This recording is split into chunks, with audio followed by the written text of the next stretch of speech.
Kung mahilig kang bumiyahe at tuklasin ang iba't ibang kultura, tiyak na para sa iyo ang espesyal na pagtitipong ito. Dito, sama-samang ipinapakita ang magagandang destinasyon, travel deals at mga oportunidad para sa lahat ng travel enthusiasts. Panoorin po natin ito.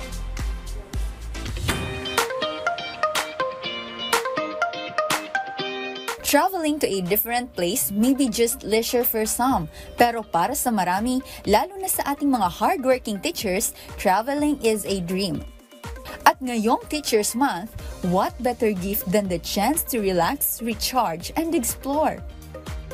Kaya sa ika-9 na taon ng isang travel expo, layunin ng event na maisakatuparan ang pangarap ng maraming Pilipino, kasama na ang ating mga guro na deserve ang break.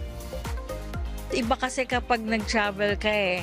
So ito yung nakakaalis ng mga stress mo and of course, this coming season, you want to be with your family. So ito yung time yung magtipid para pagdating ng trip, 'di ba? Pwede na kayong gumastos doon kasi once in a lifetime lang to. Sa media launch, pinakilala ang mga partners na handang maghahatid ng exclusive deals at unforgettable travel experiences. Mahigit 100 local at international exhibitors ang lalahok sa one-stop travel expo na ito, mula sa airlines, resorts, hotels, tourism boards hanggang sa lifestyle brands.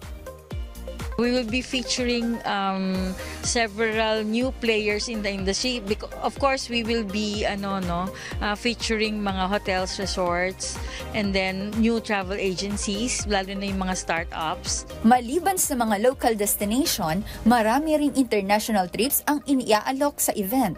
Kabilang dito ang Europe, USA, and Asia trips. Of course, yung mga hahabol for winter season sa ibang country. So, mga outbound. So, if ever you want to go out the country, of course, yan yung mga mag-Chinese New Year sa ibang country. And then, yung as early as now, pwede na silang mag-book for the spring season next year. Sa darating na holiday season, let's discover beauty and explore freely. Ang travel ay hindi lang luho. Ito ay pahinga at bagong karanasan. Kaya sa mga guro at travel lover na gustong mag-relax, this expo is for you.